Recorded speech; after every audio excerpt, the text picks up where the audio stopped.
Hi everyone! Welcome to the Empath Tarot. It's another love reading, timeless and general. Take what resonates lang po. Maybe some part of the reading makaresonate kayo. Some part of it hindi.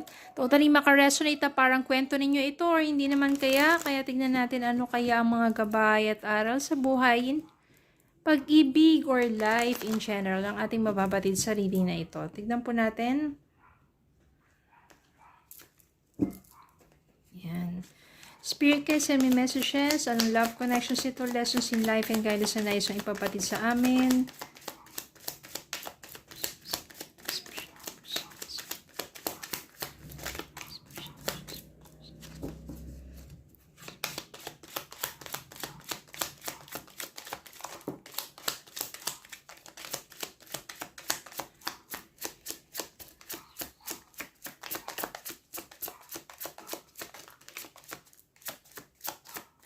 Okay, tignan po muna natin itong mga to.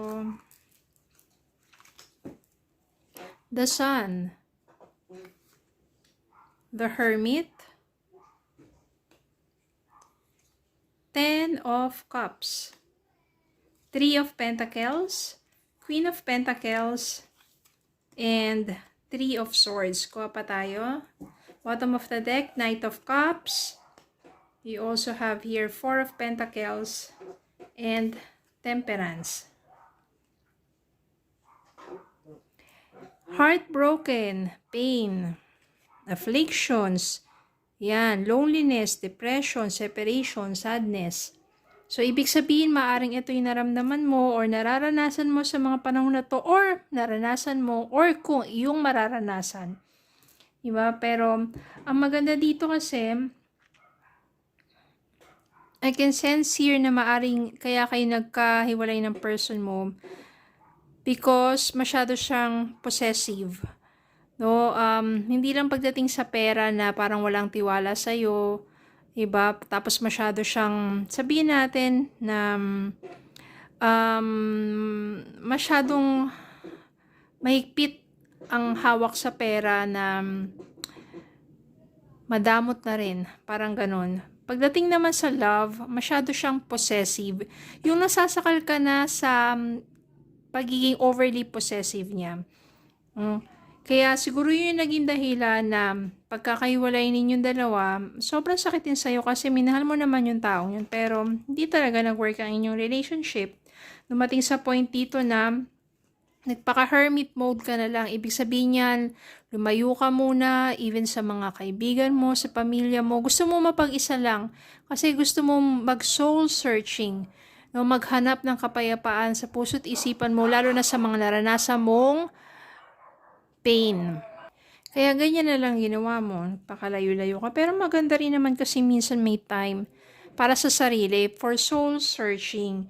Kaya doon mo naman na parang nakapagmuni-muni ka, doon mo na realize na you have to really move forward. Nandito yung temperance.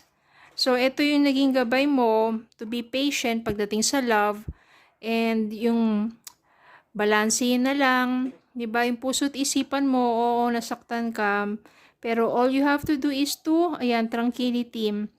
No, kalma lang. Then you will find your soulmate in its divine timing or perfect timing ni God. Kaya naman, nagpakasumikap ka. Pagdating sa trabaho, nakikipag-cooperate ka, you're working so hard, you are learning, you are committed. Diba? Kaya, mas maganda, lumago na lumago ang iyong kabuhayan o yung sarili mo. Ikaw mismo, nag-mature ka, mas naging abundant ka. No? Financially, independent, stable, successful, prosperous, mature, yan. Kaya naman hindi magtatagal dito that someone will be coming into your life. Someone na mag-offer sa'yo ng isang romantic relationship. Someone na mararamdaman mo na maaring siya na nga talaga.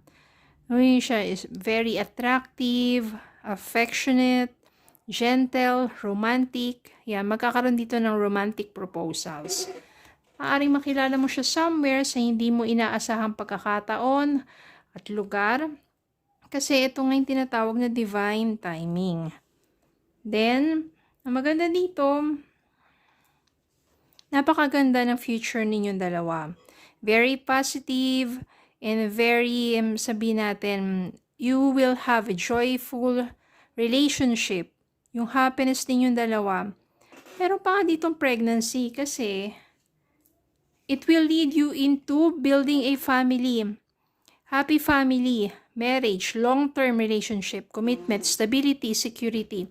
So, sa iyong mga naranasang pain na ngayon, you move forward with your life, you focus na sa sarili mo, no, naging kang abundant, kasi may mga panahon talaga na maganda rin talaga yung soul searching na yan, kasi mas nahahanap mo kung ano yung nais ng puso mo, at mas nahahanap mo yung katahimikan, mas nararamdaman mo yung kapayapaan, at dun mas naririnig mo yung kung ano yung mga sinasabi sa'yo ni God. Yan natin ang message para sa inyo. Love messages. Distance, the separation you are experiencing is necessary to help the relationship grow. Ang relationship, siguro, relationship para sa sarili mo muna yan. No, you have to grow within yourself. Kaya yung nangyari sa inyong distance o separation ng person mo, it helps you to grow. Take your power back. You are giving someone control over how you feel. Your happiness should only depend on you. Kaya nga nagkaroon ka, you take your power back. Na nagkahiwalay na kayo nitong, sabihin natin medyo toxic na person na yun. Kasi overly possessive yung mga silosong wala sa lugar, mga ganyan. Diba? True love. This is the romance of a lifetime. True and lasting love is here for you. So maybe true love na nga. Kayong dalawa ni Knight of Cups. Someone na masasabi mong siya na nga talaga. And it will come in its divine timing. Okay, so don't give up on love. You have to believe that there is someone truly for you. Okay, so yun lang po. Maraming salamat po for watching. Please don't forget to like, share, comment, subscribe, follow me in Facebook, TikTok, and YouTube. Have a good day po and God bless.